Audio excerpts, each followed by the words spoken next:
Salutations, my friends, and thank you for tuning in to another edition of Factions of Freedom. I'm your host, Noiser, Freedom Faction, whichever one you prefer, and I have titled this episode, Globalism Exposed, Terraforming Earth, and Uncertain Horizons. Why? Well, with George Herbert Walker Bush kicking the bucket, I think we have a lot of things to discuss. We'll be getting into that. Things like the meat tax, carbon tax, Harvard scientists funded by Bill Gates pushing a chemtrail plan to save the world from global warming. I can't even. You know, and the scientist that announced he was working on designer babies has unfortunately gone missing. But don't worry, the Satanic Temple of Illinois has thought it monumental or great to praise Satan at their state capitol rotunda. We'll be getting into that and more in this powerful edition of Factions of Freedom. But first, you guys may have noticed that there's a few more ads going up on the page and everything else. It's because we're trying to expand everything we're doing. We have new store items. I hope you guys go check them out. I'll put the link in the description bar below. We're also still continuing to post on Real.video, which is now named Brighteon. You guys can find some of the episodes that YouTube wants to censor there. We will also be launching a private channel on Vimeo so we can archive some of the Instagram live stories and minicasts that we do with you guys. It's going to be great. And if you guys want to help the operation, think about becoming a Patreon exclusive member. You get access to all of our archive seasons, the documentaries. You get preferential treatment as far as whenever we're doing all this stuff that we're doing. Whole lot of things queued up and lined up for you guys, and I'm going to leave it with that because it's all discussed in this episode. Download the show notes, show your friends, and with that being said, let's start the show.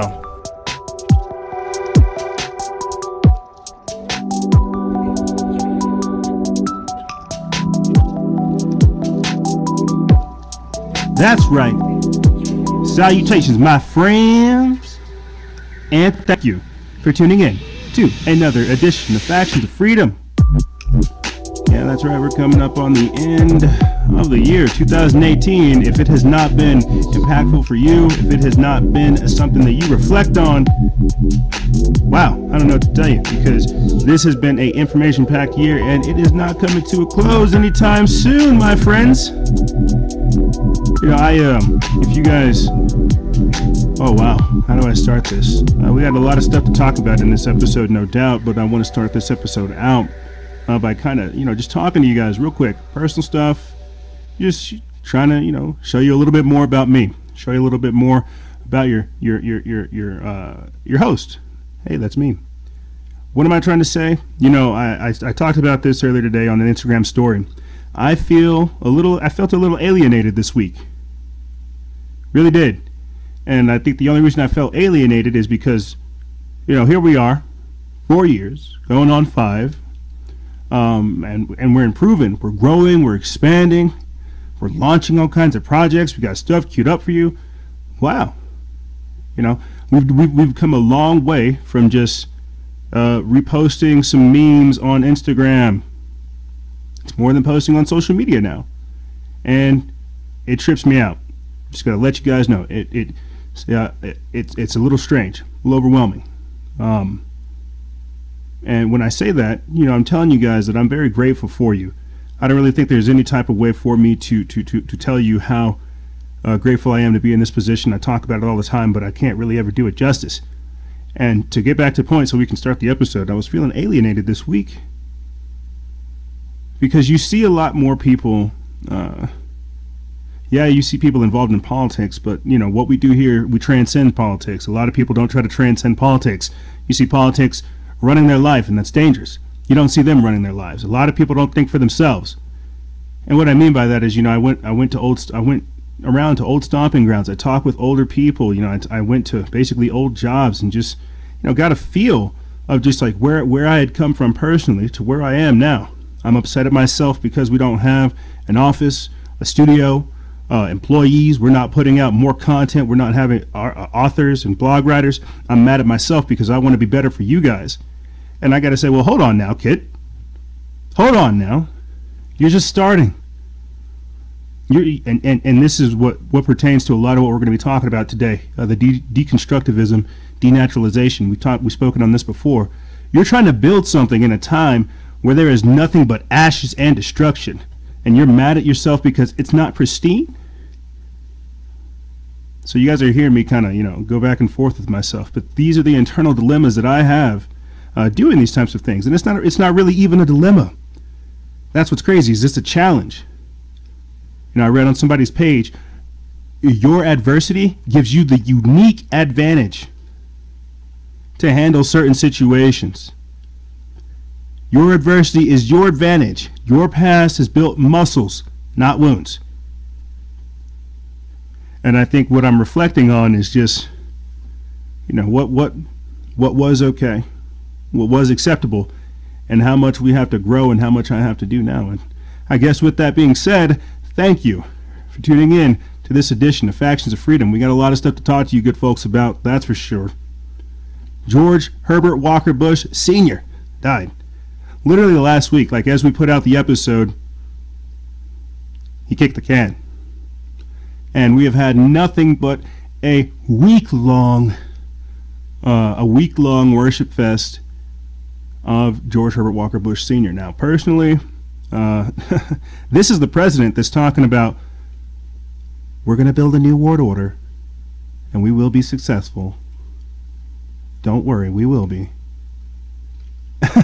This is that president telling you that, yeah, we're going to build a new world order.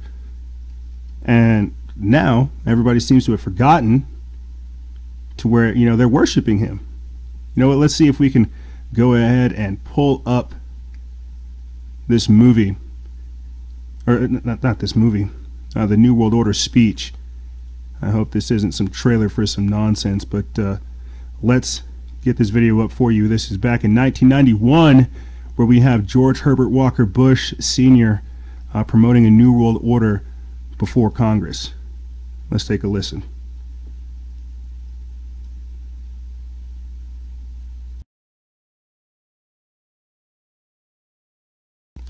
Okay, well, we're going to get that clip up for you guys. Don't worry. Minor hiccups to start off the episode. We're going to get that clip up for you guys, and we are going to talk about just that. The rise of the New World Order. What I think, what George Herbert Walker Bush did. We are living in the wake of that, if you guys ask me. But here's that clip, and let's get it up for you guys. And this is, I suppose this is our tribute to George Herbert Walker Bush. Let's take a listen. Till now, the world we've known has been a world divided, a world of barbed wire and concrete block, conflict, and Cold War. And now we can see a new world coming into view, a world in which there is the very real prospect of a new world order. In the words of Winston Churchill, a world order in which the principles of justice and fair play protect the weak against the strong. A world where the United Nations, freed from Cold War stalemate, is poised to fulfill the historic vision of its founders. A world in which freedom and respect for human rights find a home among all nations. The Gulf War put this new world to its first test. And my fellow Americans, we passed that test for the sake of our principles, for the sake of the Kuwaiti people. We stood our ground because the world would not look the other way. Ambassador El Saba, tonight, Kuwait is free. We're very happy about that. So we're going to go, I'm going to go ahead and cut this short because I do want to try to find the clip of him basically saying, we're going to have this new world order. I want that clip. I want him talking about the establishment of the new world order. He's mentioned this so many times, and I think that's what's crazy. But this is important because We have before. Yep, we have before us an opportunity to create this new world order. We need to get this on the record. It sets the stage for everything else we're going to be discussing today, or everything else we're going to be discussing in this broadcast. So let's see if this is it. We're playing YouTube roulette. Let's go. We have before us the opportunity to forge for ourselves and for future generations a new world order, a world where the rule of law, not the law of the jungle, governs the conduct of nations. When we are successful, and we will be, we have a real chance at this new world order, an order in which a credible United Nations can use its peacekeeping role to fulfill the promise and vision of the UN's founders. What is at stake is more than one small country. All right, so basically what they're doing is they're basically showing all the times George Herbert Walker Bush Sr. went around talking about a new world order, a new world order, a new world order. This was the president that signed us into UNESCO, that signed us over to the Treaty for Biological Diversity. This is what signed us up for Agenda 21, Agenda 2030, and everything you see playing out today. Okay? So when I'm talking about this type of stuff, this man right here is one of the arbiters. And on top of that, don't even get me started on the crack cocaine epidemic in the 80s and how he helped destroy the black community.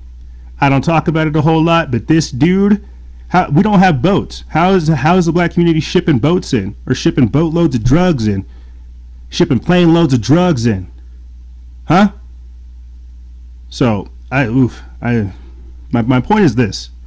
When looking at George Bush, when looking at these presidencies, looking at all this type of stuff, we have to understand the root of the problem. The whole point. Oh, I just need to get this off. We need to get off the screen, get back in the notes, and start the episode. You know, I've even done broadcasts about how his wife, Barbara Bush, is related to Aleister Crowley, the most wicked man in the world. That's right. Man's her father. That's right.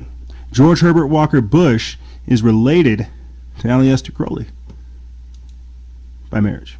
But that's how a lot of these things work, because they get married for power, for political purposes.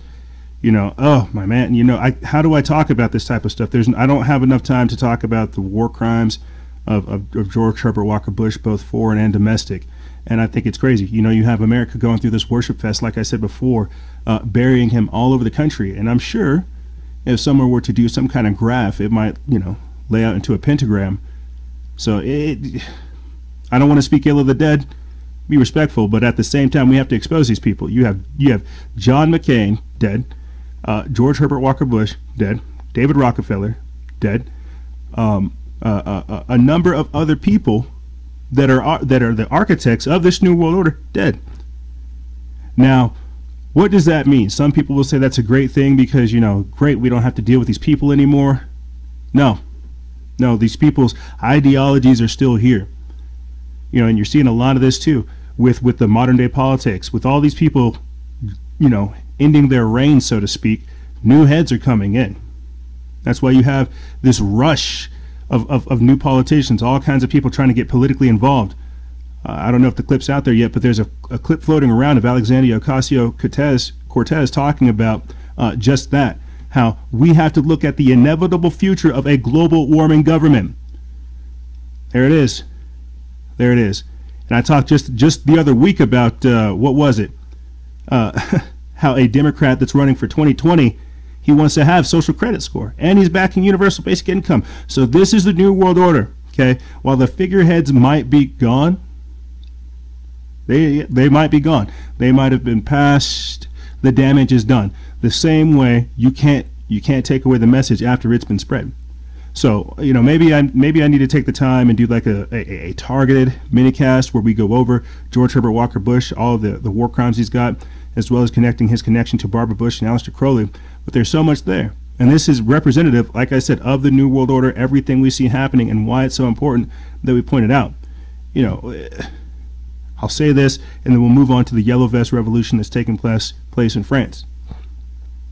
George Herbert Walker Bush is a skull and bones member.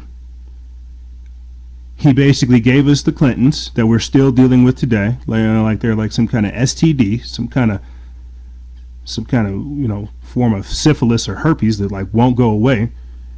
You know, he gave us his son who got us into war with Afghanistan. We don't know why we're in these wars. You know, well, but don't worry, we can help with the production of opium that's going on over there. It's crazy. So yeah, you know, I don't know how America forgot all these types of things. And you have veterans that are disabled from the Vietnam War. Like the list goes on and on and on and on and on for me. So I don't know. I can't really get behind the worship fest that we have of presidents like this. And at the same time, I don't really even think that we should be worshiping politicians like this. The left-right paradigm, you know, the left-right duopoly, that's just, we know what that is. So I don't know. That's my stance on George Herbert Walker Bush and more, and how indeed we are seeing the birth of this new world order, or the revealing of this new world order. And where else have we seen these types of amazing, I guess, where are we seeing more of these types of amazing developments other than in modern day France? You have people, you have Parisians who are fighting back against this global carbon tax. And I know this is something that we've kind of been not dodging, but unfortunately we've been forgetting it and glossing over and not pointing out the importance of it. But things like the carbon tax, gas tax, fuel tax, and meat tax, these are all things, as Alexandria Ocasio-Cortez said, you know, the youngest member of Congress, this is the global government. So I'm going to play for you guys a series of clips of where we've been seeing these protests go on for almost for 4 weeks now. But right here you have police removing their helmets in solidarity with the Parisians, with the French people, you know, as they're saying, look, you're one of us as well. You're going to be affected by this gas hike. But let's take a listen.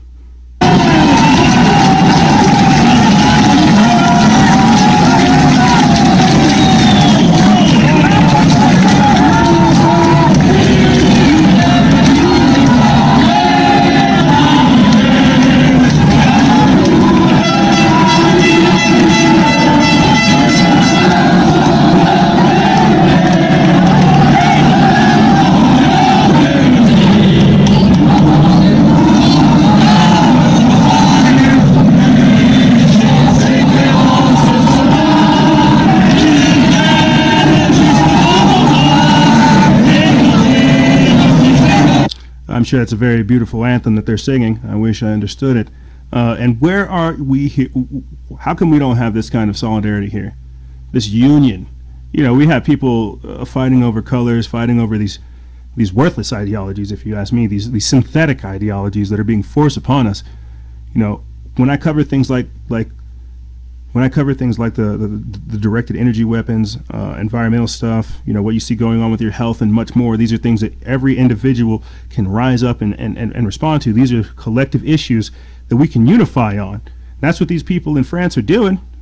They're saying, look, we do not want a crazy hike in tax. Or we look, this is what America did. They wanted to try to tax us for our tea. We got our guns and almost shoot them. Look at what the French are doing. They're saying, look, do not raise our taxes on gas. They have a very expansive motor culture, from riding on scooters, bikes, cars.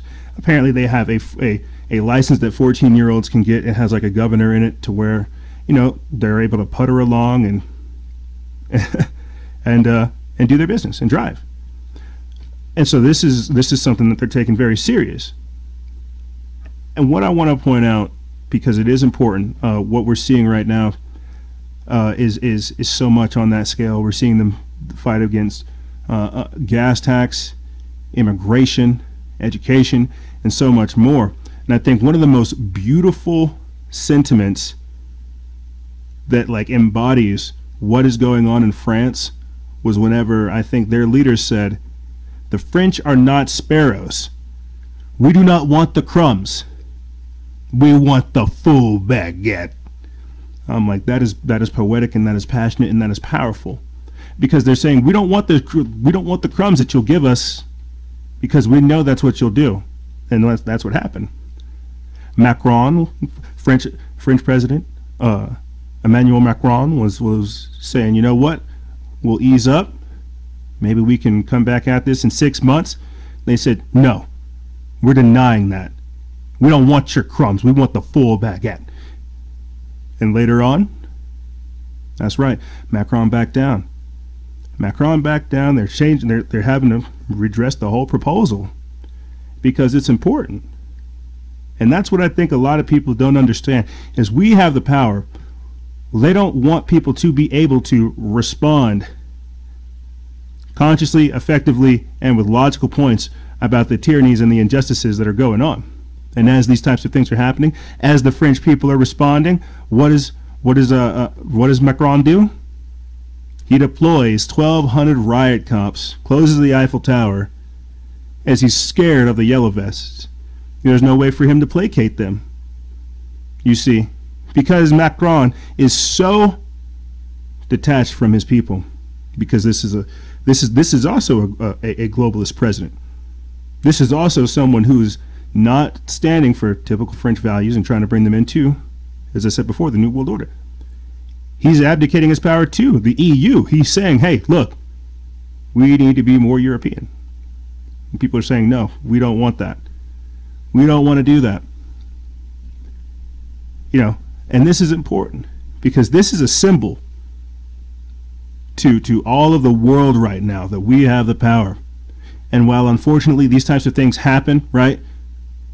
And I say unfortunately because we know someone is going to go in there and co-opt this amazing movement. We know there's either going to be agitators that come in from other places that try to, you know, co-opt the movement for their own purposes, or there's going to be saboteurs and agents within it that are strictly there to destabilize it. You know, I think, and this is what's crazy. We'll see how this all develops. I think they're actually detaining some of the leaders of the Yellow Vest movement. So it's very, very messy situation. Like I said, this has been going on for 4 weeks now. We see it starting to reach its head, but there's a lot of different highlights that we can get from this. The people have the power, and we need to, I don't want to say we need to make them scared because then this becomes this whole mob rule thing, but we have to start taking steps to reclaim our power, reclaim what's important to us. You see.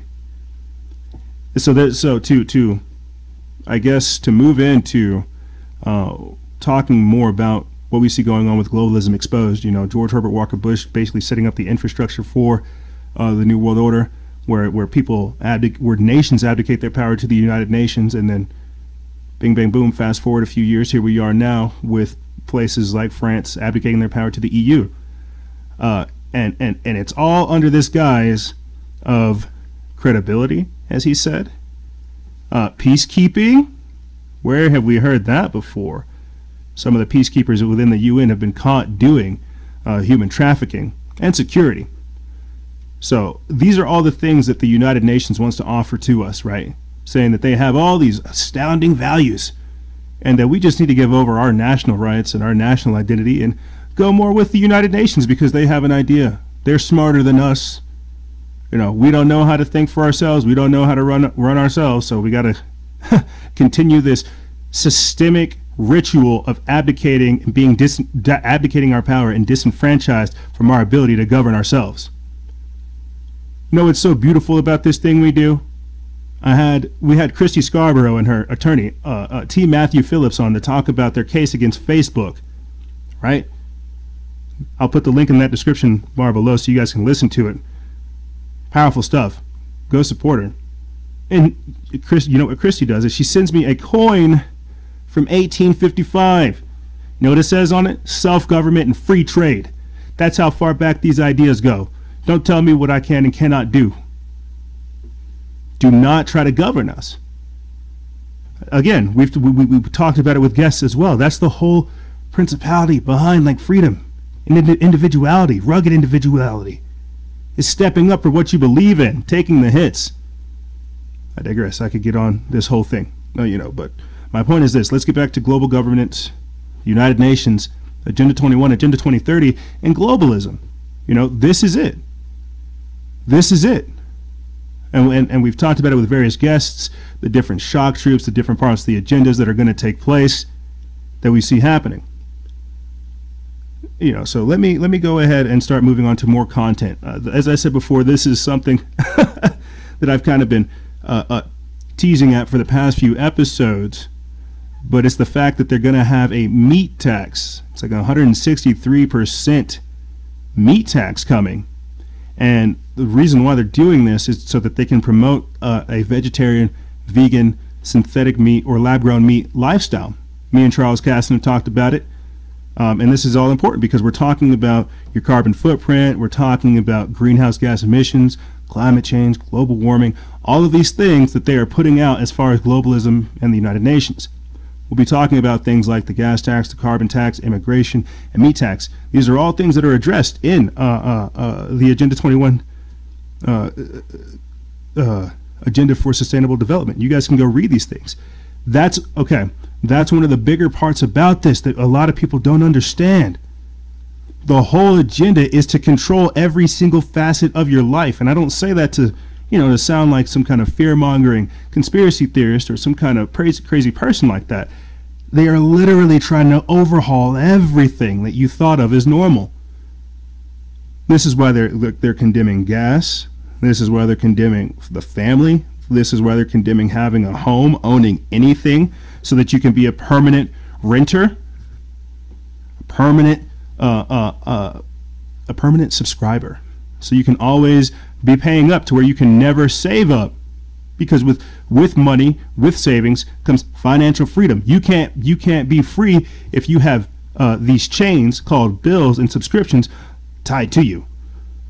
I could spend hours talking about this because it's important, but let me get back into this. How does this all tie into this carbon tax, the meat tax, and everything else? I'm not sure if you guys remember, but a few episodes ago we talked about how a Democratic congressional candidate, I forget his names right now, I think it's Scott Burns, he talked about how people are irresponsible breeders. We followed that clip up with David Attenborough saying how the population is overgrown. They are trying to condemn everything. Procreation, natural births. It's crazy. And let me get into this. Brace yourselves. A 163% meat tax could be coming. We put this up November 28th. It's by Meadow Clock of Activist Post. It says, how would you like to pay a 163 meat tax every time you went out for a steak or a burger? What about when you want some bacon with your breakfast, or when you're just craving a ham sandwich? After much talk, economists and so-called health experts have finally decided what's best for society. No steak for you. Do you think that you and your family deserve an extra tax for having steak every now and then? Well, brace yourselves, because social taxes are what's for dinner. Remember when smoking was the only socially engineered target of government health nannies? Then fat, then sugar, then caffeine, and now even soda. The American public has been encouraged to gorge themselves on decadent, calorie-rich food for decades. Now people are being watched with microscopes and being shamed for doing just that, or rather, for enjoying themselves occasionally, because who can afford steaks now? After all, you are responsible for other people's healthcare costs, right? It looks like the experts have finally figured out a way to remove your steak right out from under your forks by inflicting yet another sin tax on the individual and making lifestyle choices more akin to the austere Big Brother commands in pure Orwellian 1984 style. Are you ready to get ascetic? I don't think so. Why a meat tax? Well, a study published this month states that the consumption of red and processed meat has been associated with increased mortality from chronic diseases, and as a result, it has been classified by the World Health Organization as a carcinogenic processed meat and probably carcinogenic red meat to humans. One policy response is to regulate red and processed meat consumption similar to other carcinogens and foods of public health concerns. Here we describe a market-based approach of taxing red and processed meat according to the health impacts, and including the social health cost of red and processed meat consumption in the price of red and processed meat could lead to the significant health and environmental benefits. So basically what they're talking about, is they're pushing you away from eating regular meat. They're trying to not incentivize you, but they're trying to discourage you from even having things. Like, could you imagine a steak that was $7 being like, 50 or so bucks? There is a movie or a TV show put out by Matt Damon and Ben Affleck called Incorporated. And in this scene, you know, it was crazy. They had no idea. Well, they had bacon, a slab of bacon, and they treated it like it was gold because they had it was considered contraband because of how rare meat could have been, and that's just what they're feeding the people. So what I'm trying to tell you is it starts with the meat tax. It starts with condemning basic human behavior. The carbon tax. You know, what happens whenever, hey, look, you're not recycling, and we've talked about this before. This is the whole crux of the Building the Matrix documentary. What happens whenever you have eco-fascists that tell you, hey, you are consuming too much, your greenhouse gas footprint, your emissions is too high. You're gonna have to be cut back on things. This is why they need to get everything on the grid. This is why they need to have this renewable society, so that if people don't adhere to the regulations, they can turn you off, shut you down, or so they can control you. You see. And I think what's even crazier is as we're seeing this meat tax talk go up, as we're seeing all these discussions happen, you're seeing more and more of these random events happen, right? And what I mean by random events is over 12 million pounds of beef being recalled in a salmonella scare. More than 12 million pounds of beef recalled with the threat of a possible salmonella contamination. This is an extension of the initial recall of 6 million pounds of raw beef products back in October. Now, these were packaged between July 26th and September 7th, and then shipped to retail locations across the country. 246 people in 26 states have now reported getting sick as a result. The items were packaged under the brand names Cedar River Farms Natural, Conroy Perfect Choice, Gourmet Burger, Grasswood Farms Natural, Showcase, and under the JBS generic brand. You can find a full list of recalled products on our website. I'm Ken Molestina for CBS Local News. Thanks, Ken. And the reason I wanted to play that is because, again, U.S. life expectancy has dropped. That's right, we're dying. A lot of it has to do to health. A lot of it has to do with diet, lifestyle, mindset, whole lot of different things. Put this up November 29th. It's by Max Lavo. The activist post put it up. It says the average life expectancy in the United States has once again dropped after peaking in 2014. Experts say that drug overdoses are the reason why.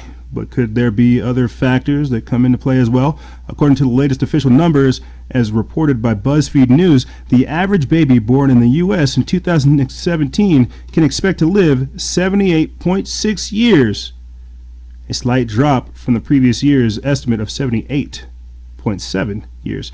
The new numbers were released on Thursday by the National Center for Health Statistics. More than 72,000 Americans overdosed on drugs and died as a result so far in 2018. Now I'm going to go ahead and cut that off there because literally today, as we're putting this up, December 6th, right, there's an article talking about things like Generation Xanax, Oregon's trying to legalize mushrooms, and we have all kinds of talks of legalization of marijuana. What is going on? Okay, why are we talking about this? Recalled meat, how that's affecting your health. We've talked about the meat industry, the food industry, the steroids, the chemicals, the hormone blockers, everything else they put into the food that we then consume, how that also affects your biochemistry. It's very important. And this is why I advocate hunting. If you're gonna eat meat at all, and not everybody can be a hunter. This is why hunters supply meat for everybody else, or even farmers. But again, another discussion for another day. How it pertains to what we're talking about now. Life expectancy, the food that we're being given, is not necessarily food. It's really, really processed, really, really broken down stuff, and it's gross. It's gross. It really is. It's disgusting. And people aren't really thinking about what they consume in their body because we are indeed practicing escapism. We're not taking the time to look at our inner temple to understand how we're supposed to be working heaven here on earth. And the reason why I'm talking in all this type of symbolism is because it's the only way that I can explain the magnitude of what we are going through. They are literally trying to poison us. They are giving drugs to children, chemically castrating them. just in the last episode, we talked about how with the drag queen grooming things and everything that goes on with that, how people can go through these types of things. And this is what I find so crazy. I really do. Is just you see this idea of not like defeatist mindset. I'll put it to you this way: we're seeing the best of times and the worst of times. You know, you're seeing people who are decadent. You're seeing people who have given up. You don't see a whole lot of wills to live being promoted. That's because in this fight for freedom, a lot of people think that life is just sucking up to what they think of as the perceived victor. And I've spoken about this before. I'm actually grateful for the rise in wickedness that we see taking place, because this is raising the standard of good. This is forcing us to rise up. They think that violence is supposed to be the way to win. Well, you're just using ad hominem and emotional attacks because you're unable to convey how you feel.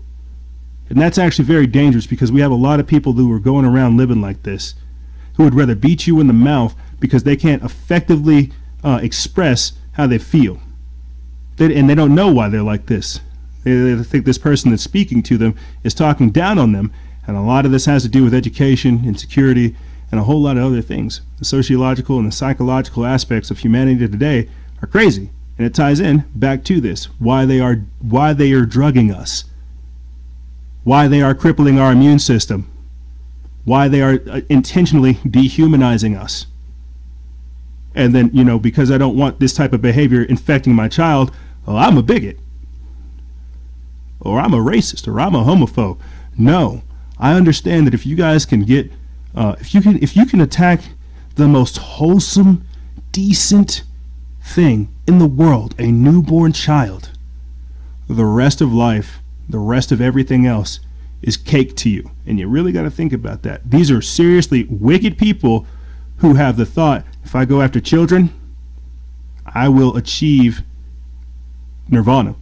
I will have nothing holding me back from the destruction of the human race.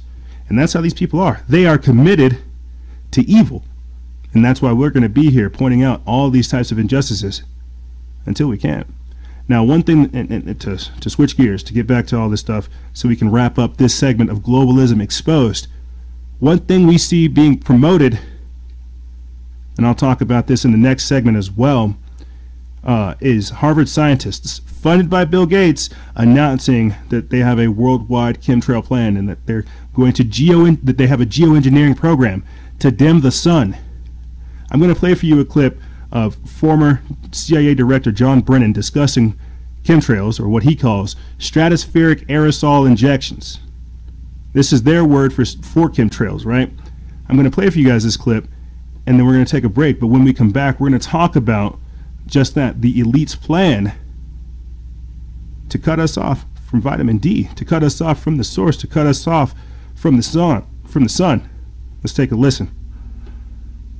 Another example is the array of technologies, often referred to collectively as geo-engineering, that potentially could help reverse the warming effects of global climate change. One that has gained my personal attention is stratospheric aerosol injection, or SAI, a method of seeding the stratosphere with particles that can help reflect the sun's heat in much the same way that volcanic eruptions do. An SAI program could limit global temperature increases, reducing some risks associated with higher temperatures and providing the world economy additional time to transition from fossil fuels. This process is also relatively inexpensive. The National Research Council estimates that a fully deployed SAI program would cost about $10 billion yearly. As promising as it may be, moving forward on SAI would also raise a number of challenges for our government and for the international community. On the technical side, greenhouse gas emission reductions would still have to accompany SAI to address. Another example is the array of technology. And there you go. So many different things to look at, and we will most certainly do that on the other side. Ladies and gentlemen, don't go anywhere. We'll be right back right after this.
Wachow. That's right. Chow. And we are back. Thank you for being here as we try to make history and document what's going on, what's happening to us. Who knows in the future if this stuff will even be here. We're in the present right now talking about this stuff. Who knows if the archive of information we have will even be readily accessible to the future. You know, like mixtapes and VHS and cassette tapes, you know, CDs. Who knows if any of this stuff will be with us in the future. I sure do hope so, because I want to be able to tell people, look, I talked about this stuff. Look, it's important. Look. Look. Well, some of you are looking, and I want to say thank you for tuning in to this edition of Factions of Freedom. We're going to be talking about all kinds of things crazy. You know, we went over basically the infrastructure of the New World Order and what we see them creating today. In this segment, we're going to be talking about terraforming Earth. We left off with CIA Director John Brennan talking about stratospheric aerosol injections, and this was a few years ago. That's what's crazy, at the Council on Foreign Relations. And now, scientists, Harvard scientists, backed by Bill Gates, who I have a villainous hatred for, are announcing the fact that they have a global plan to solve global warming. They're going to use chemtrails. And this is why I love your Newswire. They don't mince words. They get right to it. You have other places that are, you know, doing a whole bunch of shucking and jiving. But your Newswire by Baxter Dimitri, we put this up December 3rd. It says Bill Gates announced his plan to use chemtrails to, quote, solve global warming. Now, before I get into this article, I think it's important that I point this out. I had Charles Casson of Truth is Terrorism on briefly to have like a mini cast where we talked about the technocratic world order. And in this video that you guys can go see on Brighteon, not YouTube, but on Brighteon, because they blocked it on YouTube, I played the Animatrix video where that's exactly what happened. People within Congress or Senate or some kind of official capacity, some kind of governmental capacity, they made a deal with the robots. They made a deal to basically, actually no, I'm sorry, messed that up. Too far in the story. Gave you spoilers. What they did prior to making the deal with the robots was they sprayed chemtrails in our atmosphere to block out the sun. They sprayed these metals to reflect the sun's energy because the machines were solar powered. So they thought, well, if they block out the sun, the machines won't have a power supply. Well, they were right, only to forget that humans emit a certain electrical energy as well. And so they were able to create a whole system built off of humans, and it's crazy. Definitely go watch it. If you guys haven't seen that movie, definitely take the time to go watch it. And that's what I feel like when we're talking about this type of stuff. Chemtrails to solve global warming. And this has been my whole thing too when we talk about global warming, geoengineering, weather modification, all of these types of things. Man-made climate change. We're not talking about the aluminum, the barium, the strontium, the sulfur dioxide, everything else that they're spraying out there, man. It's crazy. But let me get into this article. We put this up December 3rd. It's by Baxter Dimitri of your Newswire. That title again reads, Bill Gates announces plan to use chemtrails to solve global warming. It says Bill Gates has announced a plan to spray particles in the atmosphere 12 miles above the Earth to, quote, dim the sun in order to stop global warming. Harvard scientists, funded by Bill Gates, are attempting to copy the effect of a massive volcanic eruption to block the sun's rays and reflect them back into space. As part of the $3 million experiment, the team from Harvard University will, quote, spray tiny chalk particles into the atmosphere 12 miles above the Earth. They hope these chemtrails will have a similar effect to an erupting volcano releasing sulfur dioxide. Mail Online reports in 1991, a year before I was born, Mount Pinatubo erupted in the Philippines, releasing 20 million tons of sulfur dioxide. That cooled the planet by 32.9 degrees Fahrenheit for 18 months. The team hopes to launch a steerable balloon over the southwest United States before next July. It will release jets of calcium carbonate or chalk dust Scientists will measure how much this affects the sun's light. Opponents say spraying particles in such a way might damage the ozone layer and cause disruptive rainfall patterns, which could cause droughts in some areas, according to the Times. And they say such geoengineering diverts attention from greenhouse gas emissions. Although controversial, some think that trying to mimic the impacts of a volcano eruption is a viable way to control global warming. The proposed type of climate geoengineering is called, as our good friend over there at the CIA, John Director, stratospheric aerosol injections. That's the geoengineering. That's the type that they are doing. Theoretically, if done at scale and sustained, the impact can be large. The 1 degree temperature drop which accompanied Mount Pinatubo's eruption is equal to about half of the human-caused warming Earth has experienced since the Industrial Revolution began. CBS reports Dr. Gernot Wagner from Harvard University is an author of the paper. He said their study shows this type of geoengineering would be technically possible strictly from an engineering perspective. It would also be remarkably inexpensive at an average of around $2 to $2.5 billion per year for the first 15 years. For the first 15 years. Oh, wow. So we would be done right there at 2033. So yeah, they're going to go ahead and do this. They are going to go ahead and spray chemtrails in the sky to try to block out the sun. That's why this is so dangerous, if you ask me. I talked about this even in relation to Hurricanes Harvey, Maria, Irma, and Katia. Are we seeing the blowback from these types of geoengineering strategies? We talked about this too in one of our mini-casts about just that. The directed energy weapons in California, and how a number of people said they sprayed heavily prior to the fires taking place. So, and this is all important. So many different things to look at here. Chemtrails to stop global warming. This is going. They're trying to play God. We know they've had weather modification patents going back at least to the 1900s, at least. And I say that because, you know, if you do the reads, and I think we have this on our we have this somewhere on our Instagram page, where you guys can go on our Instagram story. You can go look at it, but it's just all the patents that are available for weather modification, and this is something that they've been doing for some time now. Let me see if I can go ahead and find those things for you, just because we are here and it's important. Right here, 16 weeks ago, we put this up on our Instagram story. It says, chemtrails or geoengineering, patents for spraying the atmosphere, an extensive list of patents. And they have patents going back all the way to July 16th of 1891. So definitely go back and check that out if you guys are interested. Very, very important stuff. And what I'm trying to say with looking at this type of information is they are trying to control the planet. What this is going to do is it's going to backfire. It's going to create areas that are unlivable and uninhabitable. This is also part of the agenda to push people inland, to get us off of all this beautiful greenish area, this beautiful land. They want us inside these smart cities that they can control.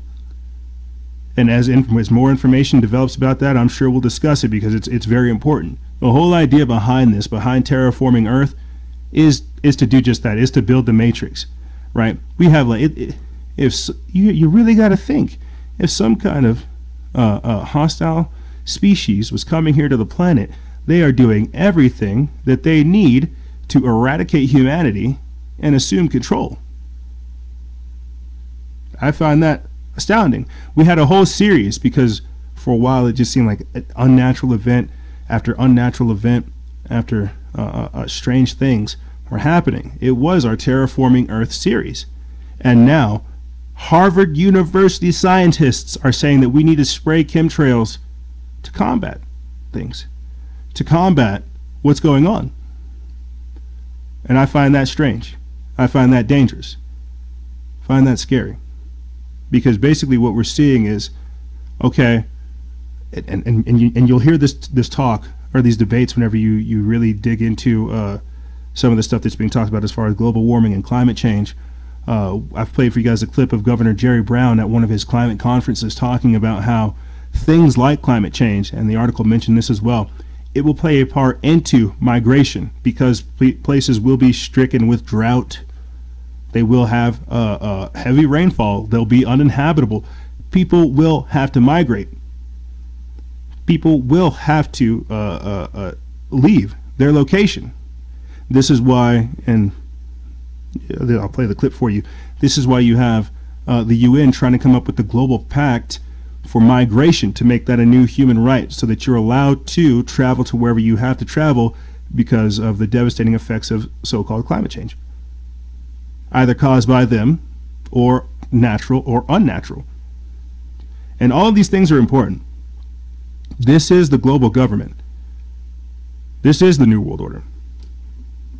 And I think what's even more wild, about all this is while you have the French freaking out about a gas hike in taxes, right? Tax hike. The Trump administration has decided to auction off 900 acres for fracking in Nevada. This is for the Center for Biological Diversity by Global Research. We put this up December 4th. This is the Trump administration plans to auction more than 900 acres for oil and gas extraction on the doorstep of Nevada's only national park and other protected public lands. It would be the largest single lease sale of public lands in the lower 48 states in at least a decade.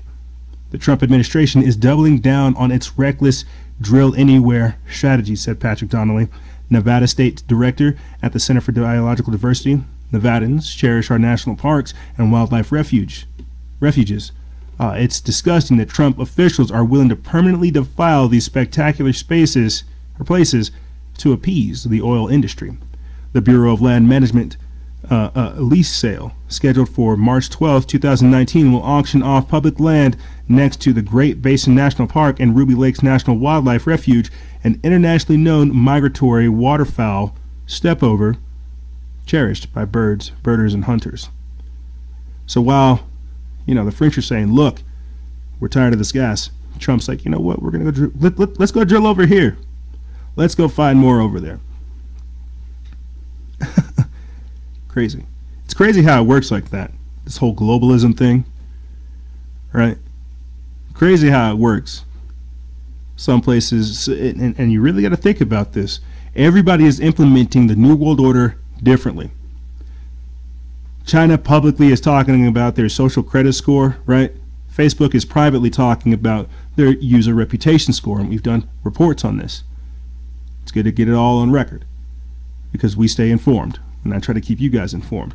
Every part of the world is slowly working on implementing the New World Order agenda. And I just think that's funny that you have the French, freaking out about gas, while Trump's like, well, maybe that national park over there has oil reserves. Let's go check it out. And that's just it. The synchronicity of things is strange. And talking about even more synchronicities, the French scientists are seeking the source of the strange waves that have been sensed around the world. You know how we've just been hit after wave of just earthquakes. Thousands of earthquakes have struck us, and what's crazy is it's not just this year. It's not just now. It's like since 2014. I've even noticed doing this how many different earthquakes are happening all the time. Some people keep saying, "Oh, it's the deep underground military bases exploding." It's like, well, if that's the case, then they've been exploding these bases for going on like 4 years now. I don't know what the source of these types of earthquakes could be. Could it be the deep underground military bases? Could it be HAARP? Could it be some kind of underground cavernous system? Could it be, who knows what it could be? Could it be Elon Musk's boring company? It could be a number of things. Let's get into this article. It's by Corey Davenport of Mysterious Universe. We put this up December 4th. It says, on November 11th, 2018, a strange sort of wave circumnavigated the globe and registered on sensors more than 11,000 miles away from what was believed to be its source. These waves emanated from the northeast corner of Madagascar and continued for nearly 20 minutes, ringing slowly and at a low frequency as far as Hawaii and New Zealand. The cause of these waves are still being theorized and investigated by scientists, but the strange wave was caught by a Twitter user with the handle Matarika Pax, according to a report from National Geographic. Many seismologists said they had never seen anything quite like it in response to the Twitter user's find. So why were these waves so strange? During most earthquakes, there are fast-moving waves which cause the initial rumble of the quake. Secondary waves follow, moving from side to side. The article states, this particular seismic occurrence, however, seemed to contain mostly the tertiary waves of earthquakes, which are described as slow, lengthy surface waves because of its similarity to these. The strange rumbling of the earth was not physically felt when reported by anyone. These waves were specifically pinpointed nearest to the French island of Mayotte. The island has been experiencing something of an earthquake swarming relating to possible undersea volcanic activity since May. The largest of these events was reported to be around 5.8 on the Richter scale. These swarms have been slowed a bit in recent years, and the report in National Geographic said none of the events have been similar to the one recorded on November 11th. To get to the bottom of the incident, the French Geological Survey is investigating possible new volcanic activity on the seafloor near the island. Mayotte was created by volcanism, but such activity has not been going on in the area for more than 4,000 years. Geologists believe that the earlier earthquake swarms, though, could indicate a new magma pocket is opening in the Earth's crust beneath the waves, just off the shore of the island. What could it be? They're saying the sense or the source of this wave, and the reason I laugh is because you have people saying that the source of this wave, the source of this earthquake, right, is people getting the secret meetings of people getting together talking about freedom. Whoosh! It's so deep, we're literally sending echoes of waves of freedom across the world. It's hilarious. But could it be that? Could it be magma pockets? Could it be anthropogenic activity of humans? Could it be all these different types of things? I just find that strange because, what is going on our planet in the time frame that we live in, it's been talked about and it's been prophesied in biblical times. It's been prophesied in prehistory times. It's been prophesied all over. We're going through a massive change, and I think everybody can see that. And that's important to really see and understand where we are and where we're coming from. There's a lot of different things happening. Personally, I remember whenever a lot of these earthquakes started happening, I was doing a lot of research into CERN and the Large Hadron Collider. One of my theories was if we are indeed collapsing timelines and merging dimensions and realities, there would be some kind of geological difference. There would be some kind of energetic exchange, right? There would be something that would cause some kind of tension, some kind of rift, some kind of earthquake, to where there would be some kind of problem. I'm not sure. And the reason why I wanted to end this segment talking about this type of stuff, because in the next segment we're going to get even more weird, right? Uncertain horizons. We'll be talking about designer babies, pre-crime, NASA talking about aliens in the Ark of the Covenant, so much more. But before we do, I wanted to, since we're talking about the concept of terraforming Earth and the new denizens of this new Earth, recently, Desmond the Drag Kid, and I've not ragged on him. I've talked about him. Same way I talk about this David Hawk kid. He's blocked me as well. Desmond the Drag Kid has blocked me. He has blocked the Freedom Faction page. I think that's hilarious. You got these kids over here talking about being open and inclusive, right? And if we don't accept them, well, we're racist, bigots, and homophobes. But they go ahead and they block me. I'm not even targeting you. I'm targeting the agenda. If you, and this is what's crazy, you got to look at how it works like this.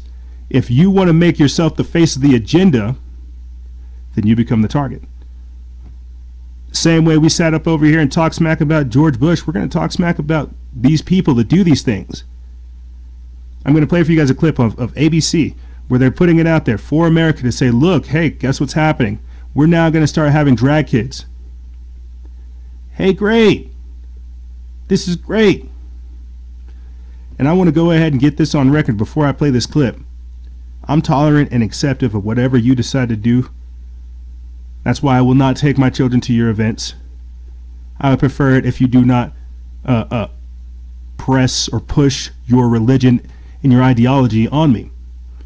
They say, I've seen people say that teaching your children Christianity is child abuse. Well, what the heck is this? And I will just keep in mind, a lot of these people unfortunately, a lot of people who have been molested go on to molest others. And we've spoken on this. I've actually spoken with Dr. John A. King about this, how pedophiles and people of this nature, how because they cannot procreate, they have to breed by molesting or sexually assaulting others.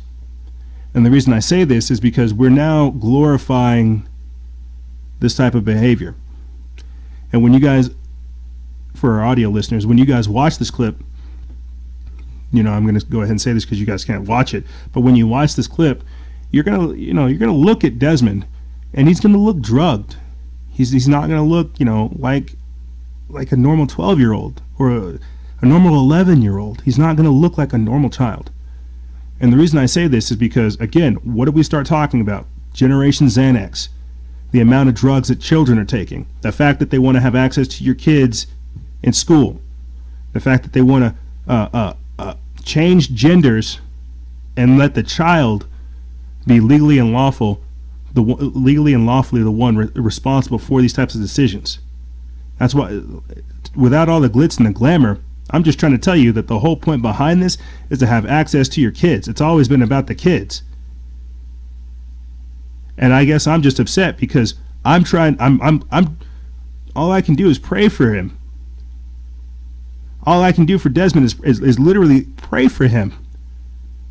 Pray for him and others like him who are going through this type of stuff, through this type of indoctrination. Do you know why people can't talk to their families? Do you know why parents can't talk to their kids? Because they've been sent to these public indoctrination centers to where they've been brainwashed to hate their families, to hate their mom and dad, because they don't want families. That's not cool. That's archaic. That's lame. They've been brainwashed to hate the very thing that they've come from.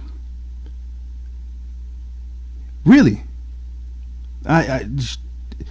They dismantled, for some people that don't know, they dismantled the North American Man-Boy Love Association, NAMBLA. They dismantled that. Now they're trying to bring it back, all under the guise of inclusivity, of tolerance. And I spoke about this in the previous episode. So when you hear me talk about the LGBTQ, the pedophiles, this is what I mean. And it breaks my heart to see this type of stuff. I think that's why I get so upset, is because these are kids who are growing up and we're encouraging the scrambling of the brain. But let me play for you guys this clip. And then we'll go on to the next segment. I just wanted to close this out. The whole concept of terraforming Earth is they have to have a new race that can inherit the Earth. If they say the meek shall inherit the Earth, whoa. Yea, verily. If this is what they are trying to create, and again, I've talked about this, with the chemicals that they're spraying in the air, the chemicals that they're putting in the food, the water, all this stuff bioaccumulates. The epigenetic factors of this. These people.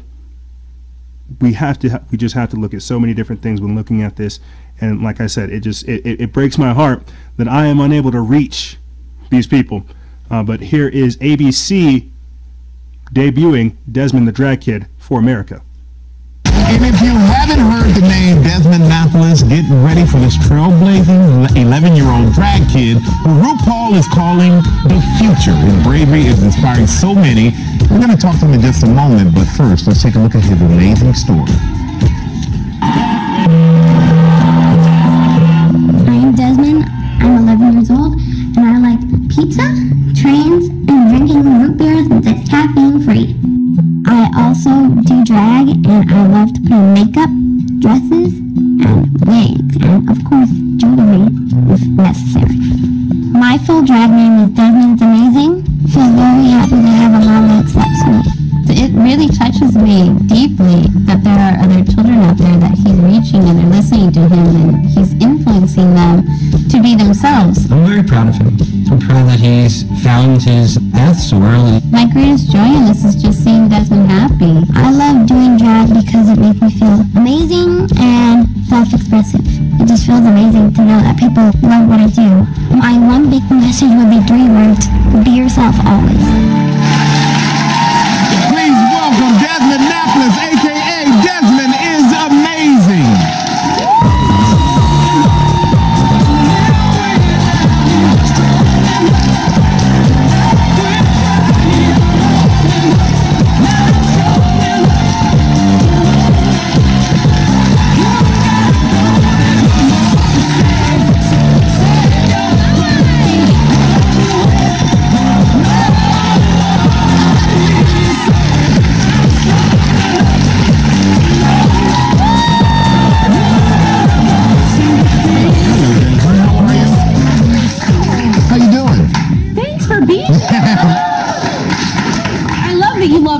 Caffeine free.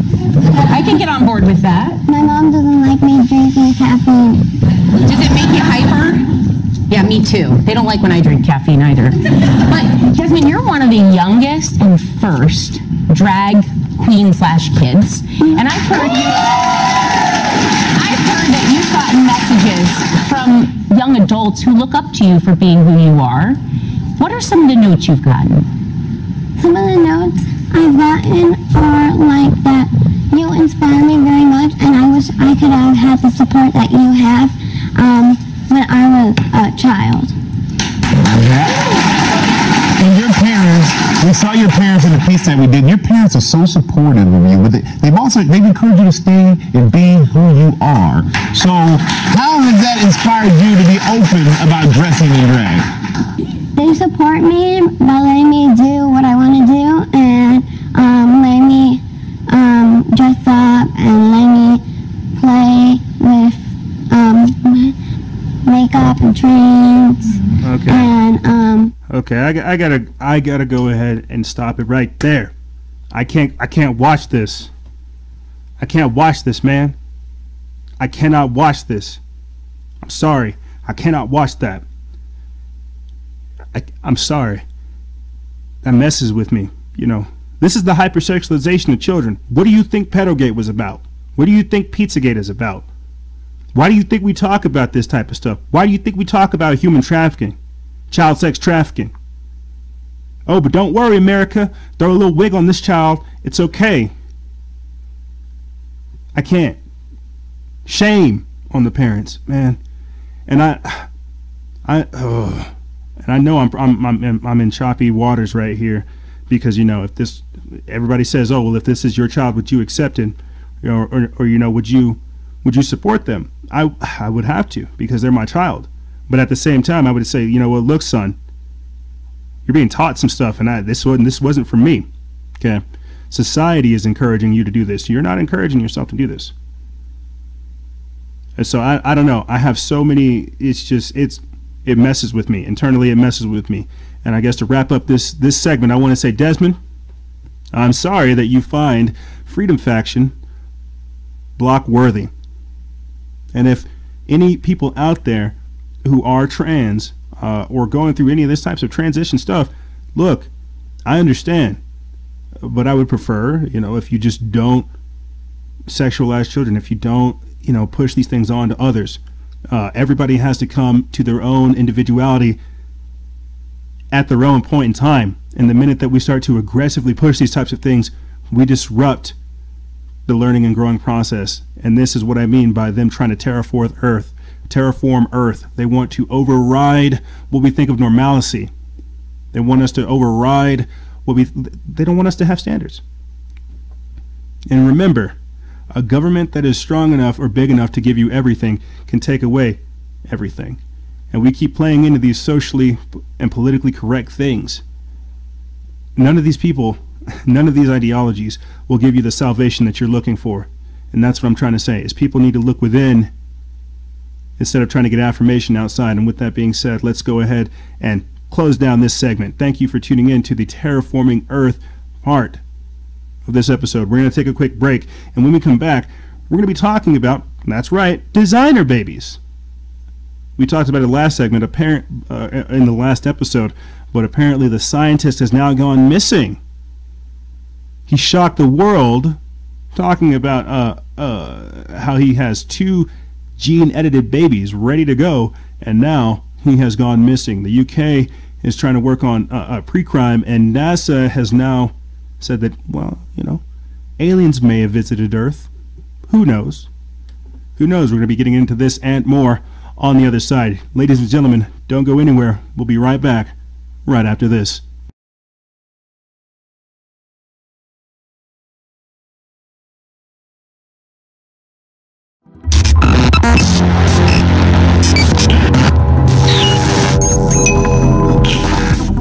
Salutations, my friends. I'm here to talk to you about, that's right, CBD oil. CBD oil can reduce the risk of relapse among alcohol and cocaine addicts, and they're trying to flood us with both. According to a 2013 study published in the British Journal of Clinical Pharmacology, CBD was proven to have these benefits: relieving pain and inflammation, having antipsychotic effects, reducing anxiety, helping to fight cancer, relieving nausea, treating seizures, lowering incidences of diabetes, and also promoting cardiovascular health. Realized that in 2014, Purdue Pharma received FDA approval for an opioid drug that claimed to help curb the opioid addiction.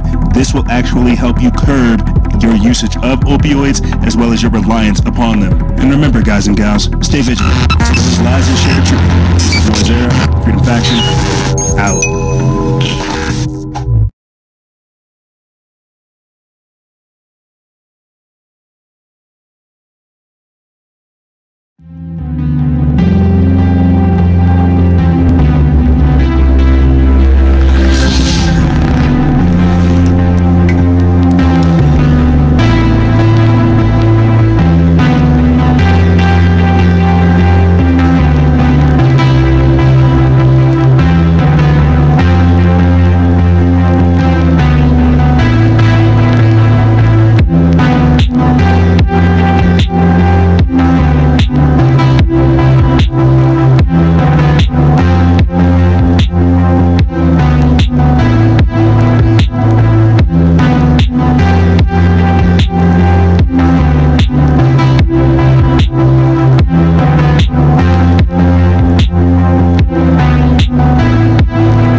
That's right. Final segment. Oosh. And I feel like I have so much stuff I'm trying to jam pack into this. It's never enough time. Never enough time. You know, and one thing leads to another, that leads to another episode that you can't talk about right now, and blah, blah, blah, blah, blah, blah. And here we are doing what we do. Thank you, ladies and gentlemen, for tuning into this edition of Factions of Freedom. We're going to be talking about some crazy stuff, as always. What's new? Before I do, I want to go ahead and get sidetracked, as always. And I guess to connect the previous segment to this one, you know, I've spoken on this before. In a desensitized society, outrage is the new drug. Okay? Because we do have Generation Xanax, because we do have people who are stuck on pills, the opioid epidemic. We have people who are emotionally and spiritually dead, who are mentally lobotomized. This is some scary stuff to think about. You know, their agendas have been complete because you don't care. Nope, most people don't care. We have decadent people running around choosing to dehumanize us, choosing to put us more in this state of subservience. I talked about this with Freddie of FR Evolution. Go listen to the episode. We talked about how this matrix is fueled off of our ignorance. This is why I just talked about how children are being targeted by pedophiles. That's the fight for the future. In that episode, we talked about how it's on us now to come up with a conscious curriculum for kids, so that we can explain to them all the things that are going to happen. This is why we're going through this whole schism, this whole mental schism, this identity crisis, this denaturalization, the demoralization. You see, the demonization of anything individual. It is nuts. You see, this is I talked about this before earlier in the show, why they don't want to have debates, they don't want to discuss things, they want to silence dissent, they want to silence opposition. Get rid of it. Get rid of us. We're thinking too much, we're asking too many questions, and that's dangerous to a brain-dead, automated society. To a culture that has somehow forgotten individualism, that has forgotten liberation, that has forgotten you. This is why when I'm talking with guests about the concept of revolution versus renaissance, I advocate for renaissance. I advocate for the bursting of ideas, of culture, of great minds, of amazing music, some sweet stories, some things that describe the age that we're in. Now, I'm a 90s baby, so I like cool stuff. I think everybody likes cool stuff. I want to hear about what's going on, but I don't want to hear about it filtered through a censored platform. I want to hear it raw, so I can come up with the reality of it. I'll say this and then we'll get into this segment. I talked about this before. They're making us forget our memories. They're overloading us with all this political back and forth nonsense and making us forget about who you are, the individual. What makes you you? They are only allowing you to define yourself by what you affiliate with, rather than letting you define yourself and having other people or having other things affiliate with that. I stay committed to truth, knowledge, and wisdom. Information and data are the terms used by computers. I'm trying to use terms that are relevant to humanity, relevant to consciousness, to renaissance, to awakening, to greatness.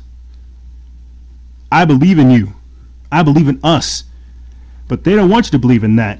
And this is what I was talking about beforehand when I'm saying, you know, different parts of the world enact this global agenda that we're under. China is pushing the social credit score. America is pushing the social or the user reputation score. Right? Right. What we're seeing with this is just that.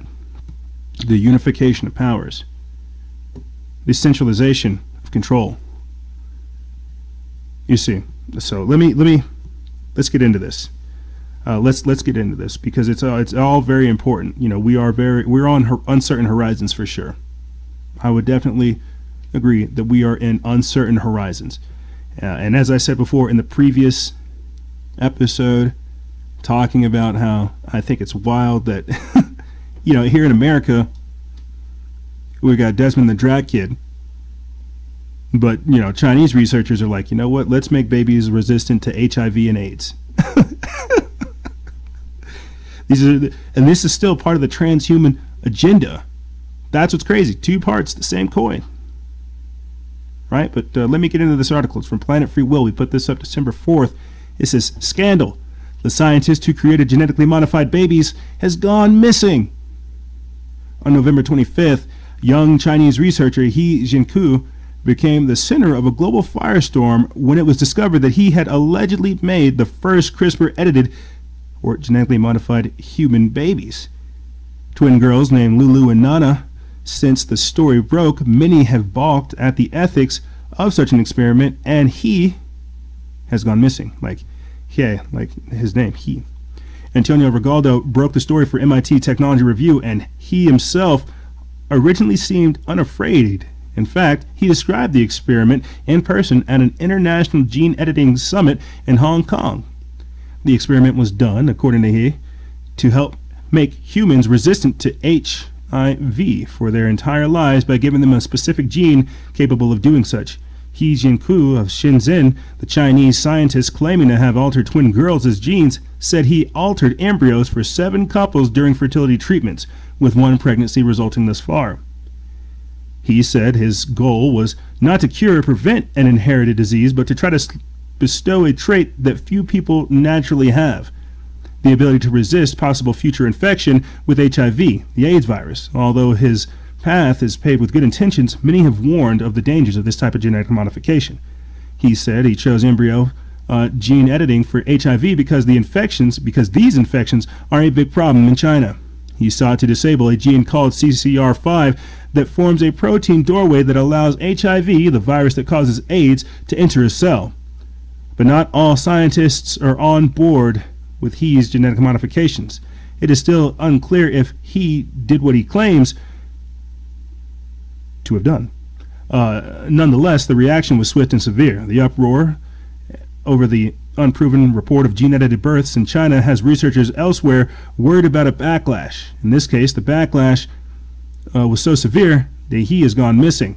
According to the San Francisco Gate, his employer, the Southern University of Science and Technology in Shenzhen, denied reports that the scientist was detained by any human acting as, quote, authority or government.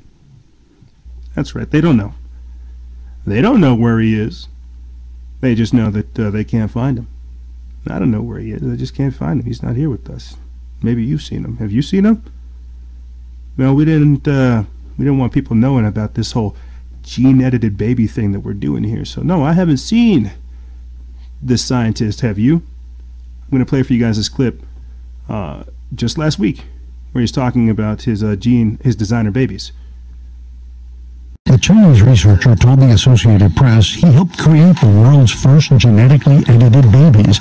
They are twin girls whose DNA he claims to have altered when they were embryos. I feel a strong responsibility that it's not just make it first, but also make it as example. Dr. He Jiankui says he modified embryos for 7 couples during fertility treatments. 1 resulted in the birth of the twins this month. During IVF, 1 sperm cell was inserted into an egg. After fertilization, a DNA editing technique called CRISPR-Cas9 was used to disable a very specific gene that allows the AIDS virus, HIV, to infect white blood cells. The goal was to render the babies immune to HIV. Despite that, the response to the announcement was near universal condemnation. In cases where the potential risks are substantially higher than the benefits, which I think is the case here, that is not ethical. The Chinese researcher told the Associated Press. So a whole lot of things to look at there, and the reason I want to point this out is because who knows if it's a publicity stunt.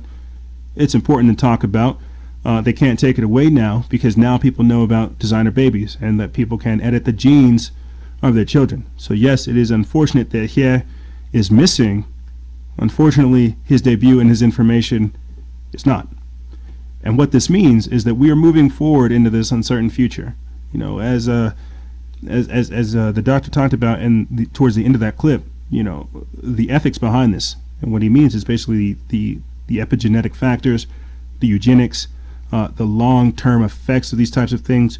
We're essentially editing the genes of our great-grandkids by doing this, and we don't know what kind of ramifications that have.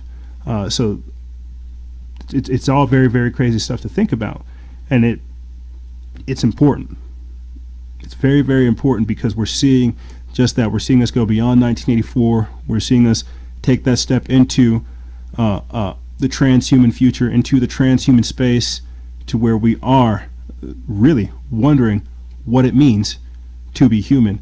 And now let's move on to this next article. I'll leave you guys, let you think about that. You know, the idea of us designer babies and all this other stuff. But don't worry, if you dress up your child as a girl, even though he's a boy, you know, you're hip, you're trendy, you're cool. But moving on forward, apparently the UK wants to come up with the thought police, or being able to predict crimes before they happen. We talked about this in the previous episode. I just think it's important still to talk about this type of stuff, to get it on record that indeed they're doing things like that. They're trying to act on pre-crime. They're trying to act on thought police. They're trying to condemn these types of things, and that's all very, very dangerous. This is by Max Lavo of SHTF Plan. It says British cops are building an AI program that will stop crimes that haven't been committed. A dystopian future awaits humanity if we cannot realize the dangers of programs such as the one the British police are working on. The cops want to create an artificial intelligence program that will somehow stop crimes before they've been committed, aka the thought police. Police in the UK are piloting a project that uses artificial intelligence to determine how likely someone is to commit or be a victim of a serious crime. These include crimes involving a gun or a knife, as well as modern slavery. New Scientist reported on Monday, ironically, the police creating the program don't see government as modern slavery, yet that's exactly what it is. The West Midlands Police Department is heading the trial project through the end of March 2019. Strange, because we've heard that somewhere else here in the show. They are expected to have a prototype at that time. There are 8 other police departments reportedly involved as well, and the hope is to eventually expand its use to all the police departments in the UK.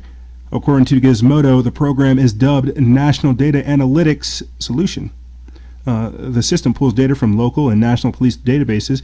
Ian Donnelly, the police lead on the project, told New Scientist that they have collected over 1 terabyte of data from these systems already, including logs of committed crimes and about 5 million identifiable people. The system has 1,400 indicators from this data that can help flag someone who may commit a crime, such as how many times someone has committed a crime with assistance, as well as how many people in their network have committed crimes. People in the database who are flagged by the system's algorithms are being prone to violent acts will get a risk score. New Scientist reported, which signals their chance of committing a serious crime in the future. And where have we talked about this before? Citizen threat ranking, right? Social score, social credit score. You see, this is the UK's version of it. They're like, hey, look, we know you guys. We know you Brits are crazy. So we're going to go ahead and give you a risk score. We know you may not have committed a crime, but your friends may have. And if you guys go on to read the article, they're basically saying, you know, they're going to watch for what you post, what you say, what you attend, what you do. And this is the double-edged sword of social media, of getting the world online, of constant surveillance. This is the surveillance state. This is beyond 1984. Think about that. This is the world in 2018. But don't worry, it's going to get a little stranger. Let's get a little stranger with the time that we have, right? Is it as if it hasn't already been strange? Still staying with SDHF plan, and Max Lavo, a NASA expert, has said that alien life may have already visited the Earth. We're going through a news blitz, as you guys can tell, trying to wrap up this segment. But a NASA scientist has said that aliens may have already visited the Earth. Silvano P. Colombano also claims that these alien life forms may have gone unnoticed by humans due to their extremely small size. Colombano says that the extraterrestrial beings would have looked quite a bit different than the carbon-based organisms currently roaming our planet, according to the Daily Mail. He also states that any visitors, past, present, or future, could easily be missed because of their tiny size. These super intelligent interstellar traveling aliens could possess technology that humans cannot even comprehend at this point. Quote, considering further that technological development in our civilization started only about 10,000 years ago and has seen the rise of scientific methodologies only in the past 500 years, we can surmise that we might have a real problem in predicting technological evolution even for the next 1,000 years, let alone 6 million times that amount. The Daily Mail further reported that Dr. Colombano told California SETI, which is the Search for Extraterrestrial Intelligence backed Decoding Alien Intelligence workshop back in March, that scientists need to broaden their idea of what extraterrestrials would potentially look like. Quote, I simply want to point out the fact that the intelligence we might find and that might choose to find us, if it hasn't already, might not at all be produced by carbon-based organisms like us, his report read. He added that scientists must, quote, revisit even our most cherished assumptions, which has implications for everything from aliens' lifespans to its heights. Quote, the size of the explorer might be. Colombano says that the humans' limited ideas of what another planet with life would look like could be restricting our ability to locate intelligent life outside of Earth. For example, a silicon-based life form would likely not look anything like the picture of the carbon-based entities in our heads of what a typical, and I say that with air quotes, typical alien being. He also explained that not every single UFO can be explained, but not every UFO can be denied either. What do you think? Well, I'm going to go ahead and say this so we can move on to our next article for the sake of time, tying it into designer babies, transhumanism, biohacking, things of this nature. You know, in the Bible, it talks about this. I need to find like the quotes where it talks about time travel and Jacob's ladders and Jacob's troubles and the Book of Enoch and all the other supernatural, strange things. What I'm trying to say is, when I've done, I believe aliens exist. I really do. Go ahead and, start sending me the messages of why you don't believe aliens exist. I've talked about things like the invisible terrestrial entities of the first and second kind as investigated by the Thunder Energies Corporation out there in Florida, and my own personal theory.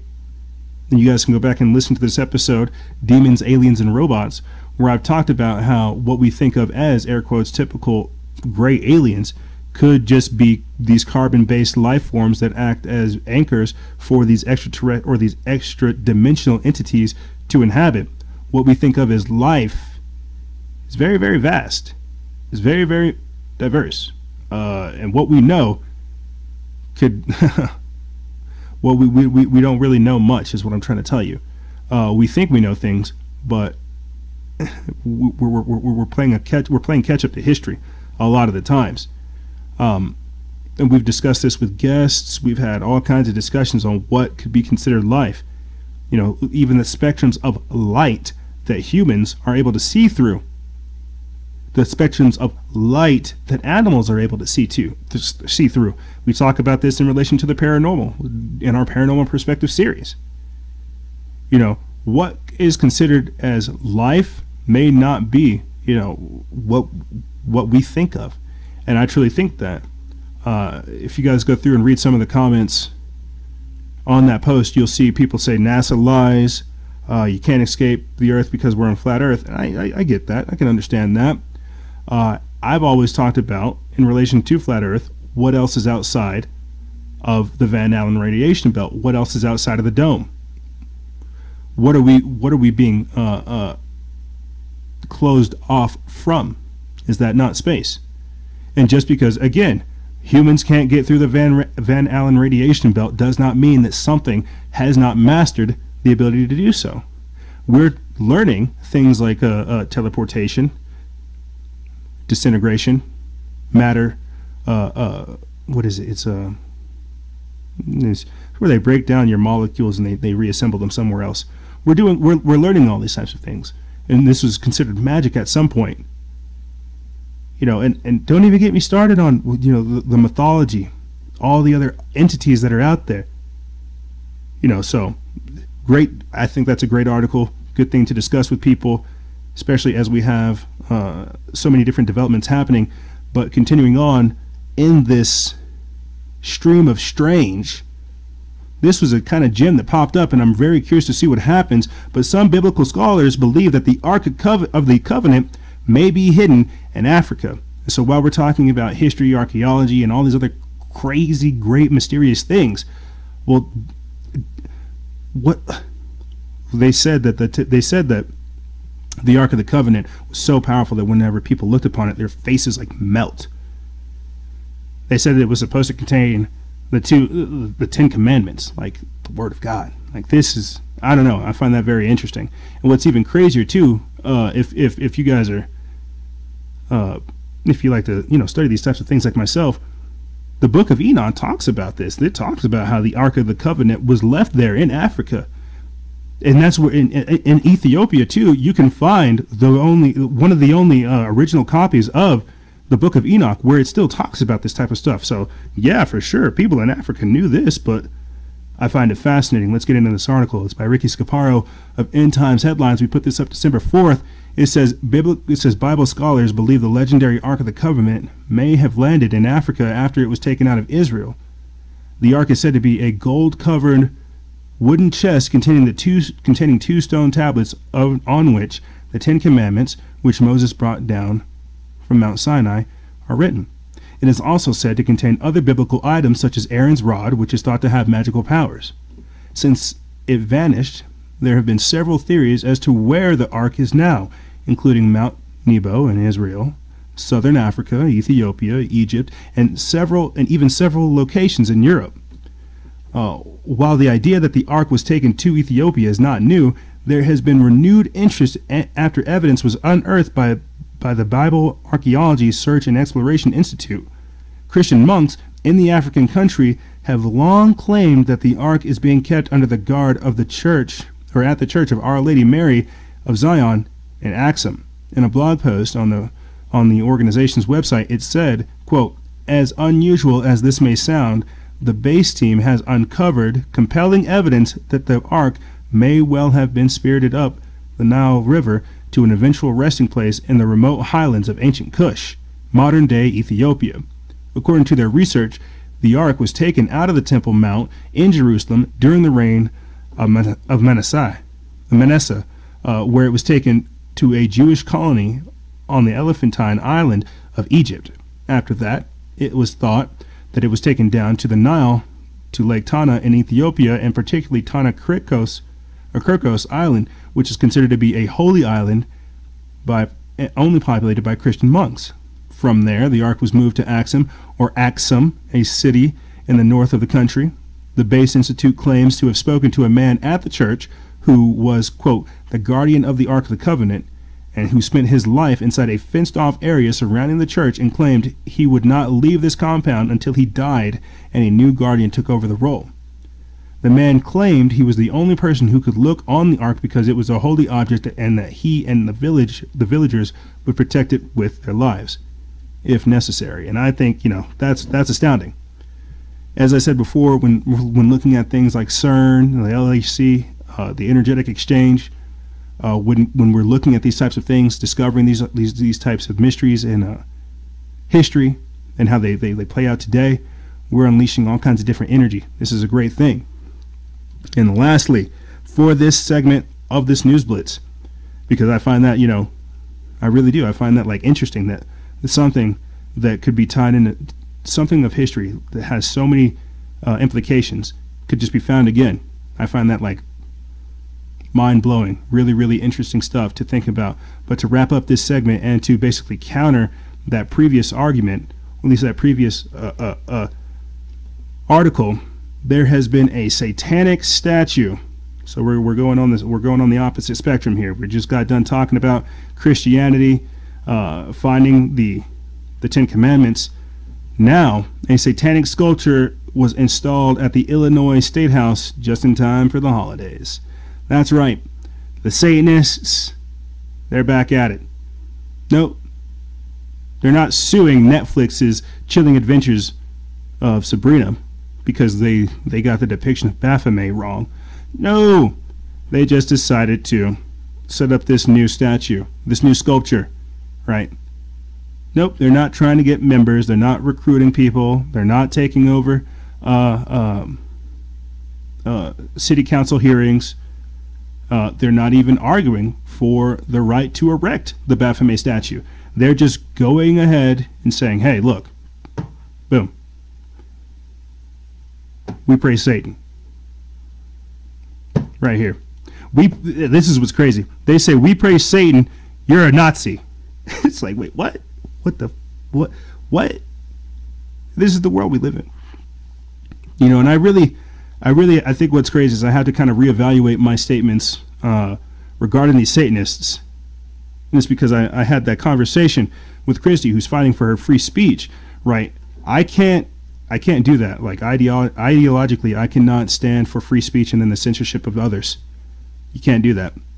They're diametrically, that's a diametrically opposed ideology. You're not allowed to support free speech and the censorship of others. But I'm not calling for the censorship of the Satanic Temple. What I am calling for is the exposing all of their works, exposing what they're really trying to do. We have Satanists that follow us. You know I'm talking to you. And I know that you think that this is what's crazy is people think this is funny. What did I just spend the first half of the segment talking on? The general degradation of society. This is the type of this just gives you a religion to do it. The debasing, the debauchery, the degeneration, the decadence. That's right. George Bush Sr. dies, and so the Satanists are like, it's time to come out to play. It's time.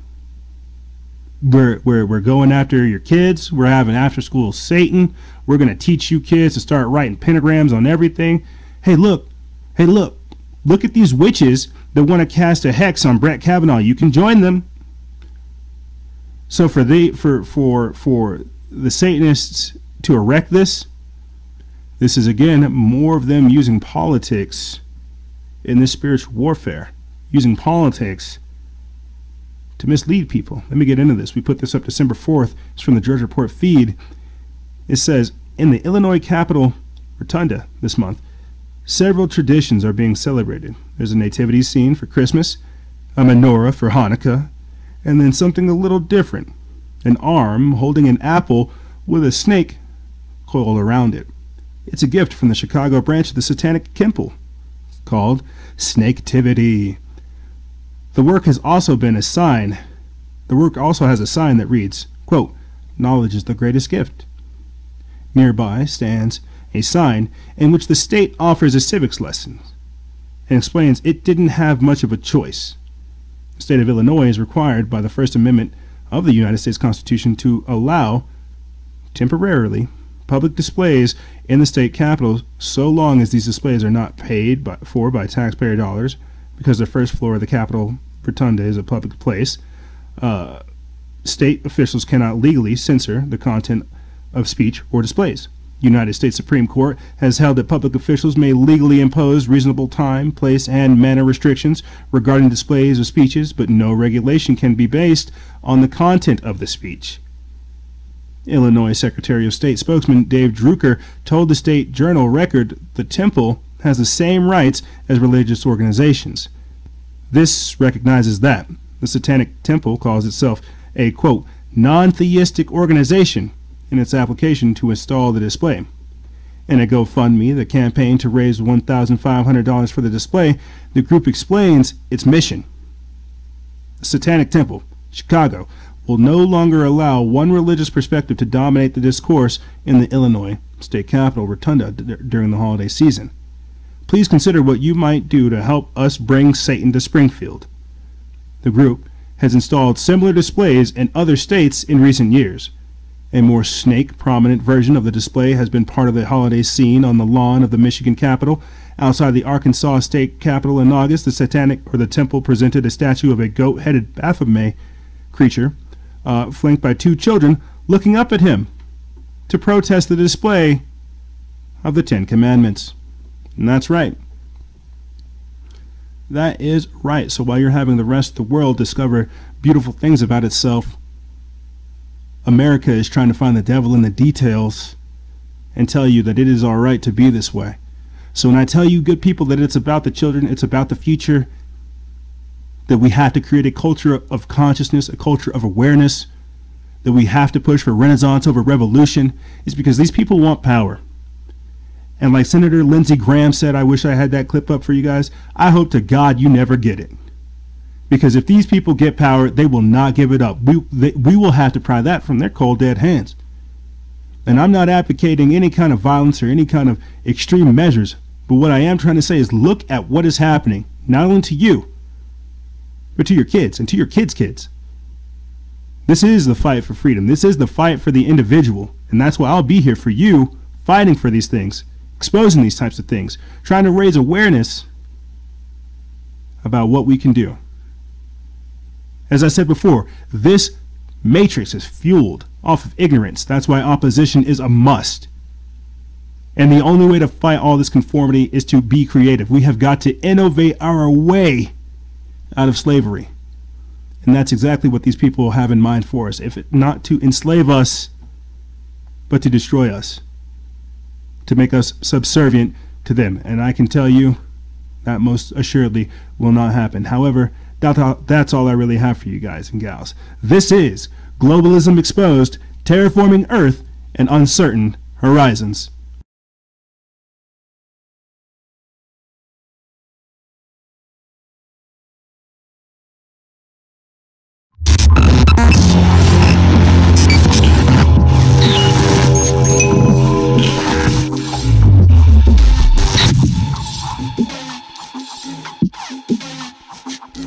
Where are they?